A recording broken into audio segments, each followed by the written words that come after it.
So I figured I'd try something a little bit different for the channel and let you know what I'm up to today. So today we're in the mountains. My buddy Steve's coming up that you've seen in the videos. We swing wrenches all the time. So I'm gonna take a day off and do some camping. I'm gonna watch a buddy of mine, Chris, race stock cars up in the mountains. But before I do all that, and this is the worst part about owning a boat, I've got to go drop my trailer off to the guy that's gonna wrap my boat up and pluck it out of the water and stuff like that. So it's about 45 degrees out. You know, we're up here on the mountains. I'm in my RV and gonna grab my easy loader trailer, hook that onto my truck, and gonna shoot down to the boathouse and hand the trailer off to them so they can pluck it, wrap it, and send it on its way to me.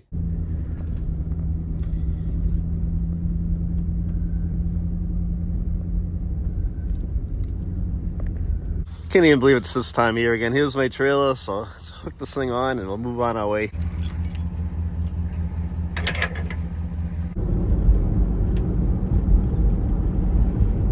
I can't believe how crazy this wind is. My wife and I were out here 2 weeks ago. It was like glass out here, 80 degrees, the water was like 75.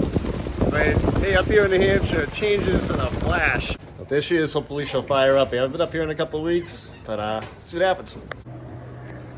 Hey, these dock lines are awesome. I did a video on them a couple weeks ago, and they're like bungee ones, so they raise and lower with the level of the water. So they're a little stretchy, and they really help to keep the boat positioned pretty good.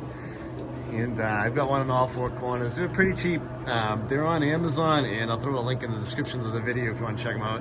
So get the blow motor going. I'm here in the captain's chair. I got to tell you something. This was one hell of a summer up here in New Hampshire. We had about 2 months of 90-degree plus weather.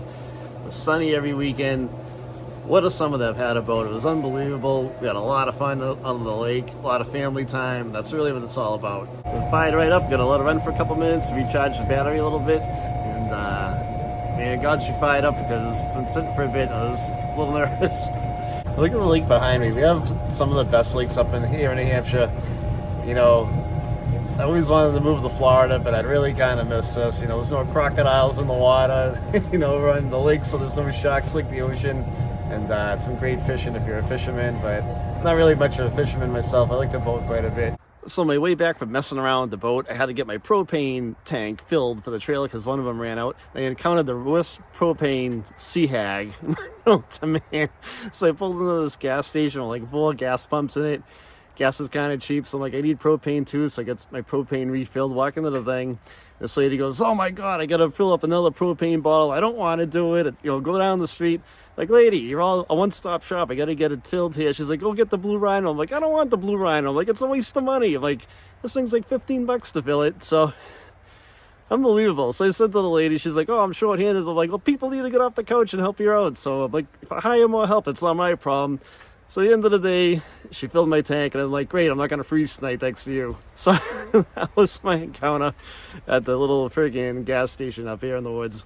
So we're done with the boat stuff. Now we're at the racetrack trying to watch our friend Chris Moulton race. And Steve here looks like he's dressed for a freaking snowstorm. It's all because of the cold beers.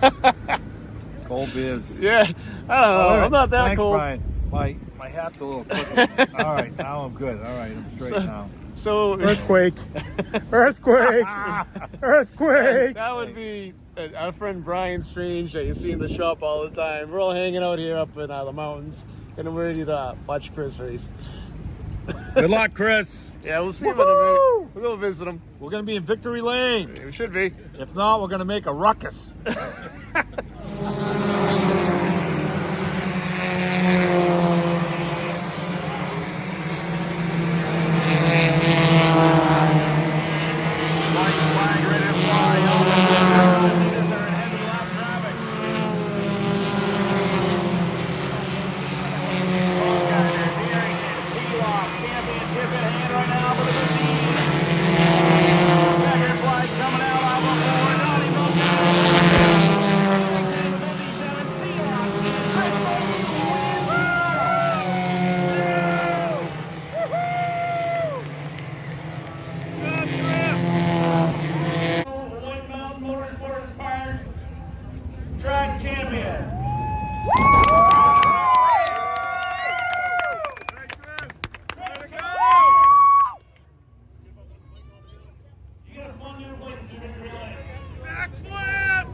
then yeah, you gotta do a backflip onto the track when you're done.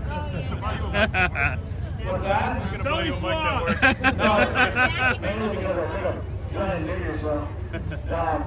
Congratulations, you won the championship. It wasn't a flashy win here in the final race, but you did what you needed to do to win the championship. And sometimes it's better to race smart than hard, and you do that all season long. Yep. That's all I try to do is just be consistent, just race my race, and stay away from people, and try to avoid everything that goes on out here. And it's worked out. Just consistency worked out this time. You guys can do what I'm saying about you here. So many, but my wife, Marissa, my daughter, Lexi, who's in the pits with me every week. Sophia, my other daughter that's here, cheering me on, and everyone fan. All these guys right here, they come up here all the time and watch. Thank you to the fans. Fans all the time, and we had a rough day today. The car was broken to start with because I had a bunch of water in my fuel. Not sure how that happened, but that started the day. And it broke. Sorry, that was me. So we fixed that, and I broke a hub during the heat race, and everybody up there, the Thompsons and Bumgarners and Jack Hayes especially saved my butt today, and everybody got back together and got out into the race and did our thing. There you go. We're going to let you come back and take pictures with you and your family and friends. Congratulations. Thank you. Way to go, Chris!